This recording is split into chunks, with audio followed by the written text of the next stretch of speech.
Important thing is तुम कितनी बार कर रहे हो।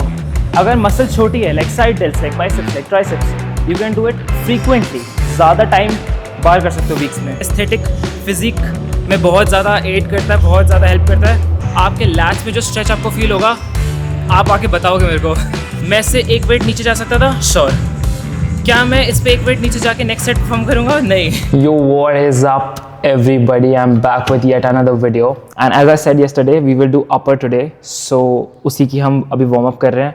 We will stretch, we will properly warm up, and I'll meet you in the first set. Let's go. पहली exercise incline Smith bench press रहेगी, फिर we will do a rowing variation, उसके बाद एक शोल्डर वेरिएशन, फिर lats के लिए, and then we will do a fly और चेस्ट फ्लाई वेरिएशन। अब कौन सा वेरिएशन हम चूज़ करेंगे वो मैं आपको ऑन द स्पॉट बताऊंगा, उन सबका एक रीज़न होगा। But let's start with incline Smith machine bench press. Let's go. So right now we will do our first warm up set. मैंने जैसे आपको बताया था पहले वीडियोज़ में भी, वार्म अप सेट में फेलियर हिट करना ज़रूरी नहीं होता है। You can just do 4 to 5 reps। तुम्हारे मैक्स का 40% लेके just do 4 or 5 reps। The purpose of a warm up set is to expose your body to that movement prior to doing that movement at full capacity। इससे तुम्हारी body को एक बार अंदाज़ा लगता है कि हम ये करने वाले हैं, तो इंजरी के चांसेस कम हो जाते हैं, तुम अपने उस मूवमेंट को बेटर परफॉर्म कर पाते हो, एंड बिकॉज तुम्हारे नर्वस सिस्टम को ऑलरेडी एक्सपोजर मिल जाता है उस चीज़ का, so it gets mentally also little comfortable, कि तुम थोड़ा सा ओवरवेल्म नहीं फील करते हो जब तुम वो मूवमेंट एक्चुअली लगाते हो। So let's go, first warm up set and then we'll go to our working set.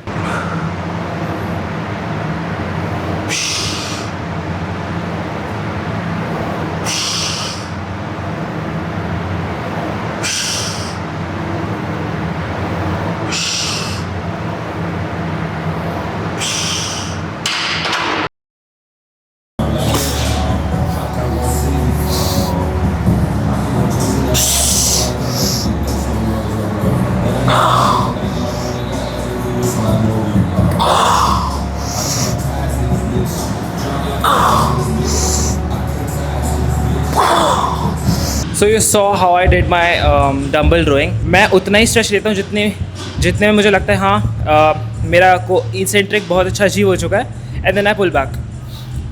You saw कि इवन दो डम्बल 45 किलोज का था, I was I was comfortable in it, I was confident in it, and you could see how effortless the movement looked like. Effort था उसमें but दिखने में काफ़ी smooth था। That should be your goal. ऐसा dumbbell लो जिससे तुम कंफर्टेबल हो, कॉन्फिडेंट हो, and then try to control the wait. Don't let the weight control you. On to the next exercise. So this is the next exercise we are gonna do, side dumbbell lateral raises.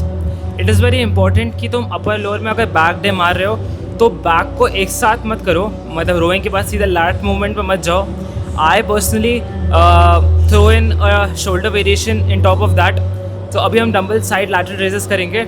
It is very important for your side delts, और वही एक aesthetic physique में बहुत ज़्यादा add करता है, बहुत ज़्यादा हेल्प करता है, एंड उससे एक इल्यूजन क्रिएट होता है for V taper. So we are gonna do that.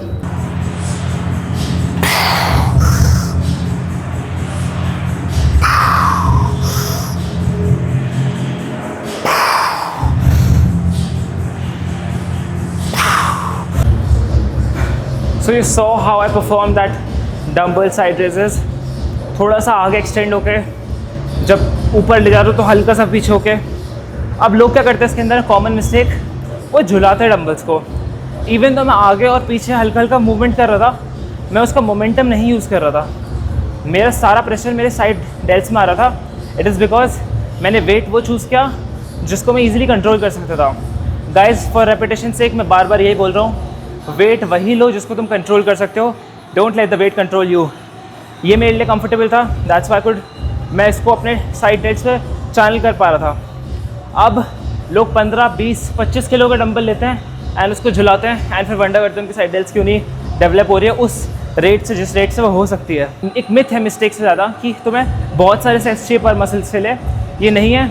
अगर तुम्हें लगता है कि तुम्हारी मसल्स हिट हो, तुम्हें इनफ स्टिमुलस क्रिएट करना है at the end of the day, तुम वो 1, 2 या 3 सेट्स में भी कर सकते हो। एंड मोर देन तुम कितने सेट्स कर रहे हो एक दिन पे, द इम्पॉर्टेंट थिंग इज तुम कितनी बार कर रहे हो। अगर मसल छोटी है like side delts, like biceps, like triceps, you can do it frequently, ज़्यादा टाइम बार कर सकते हो वीक्स में, एक वीक के अंदर, and that's what contributes to the growth the most. And this is all my personal research. अगर आपको मिले इसके अगेंस्ट कोई रिसर्च या फिर कोई आर्टिकल या कोई study, please enlighten me.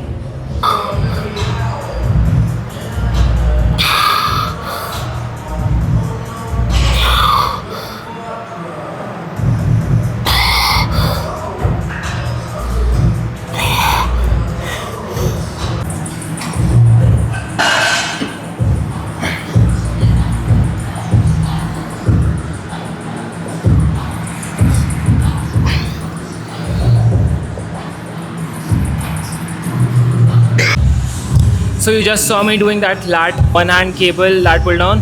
I prefer that over any lat variation, and especially जब मेरी चौथी या पांचवी एक्सरसाइज में कर रहा हूँ, and if I have to choose for lats तब it would be definitely this. अगर आप अपने जिम सेशन में हो और आपकी फर्स्ट या सेकेंड एक्सरसाइज भी चल रही है, you should definitely try this. It is a great movement, very friendly, very handy, very isolating. आपके lats में जो stretch आपको feel होगा, आप आके बताओगे मेरे को. So we'll do one more set of this.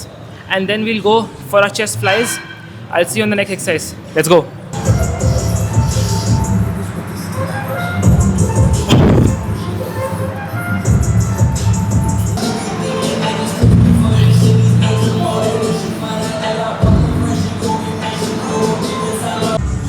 You saw मेरा chest fly कैसा था.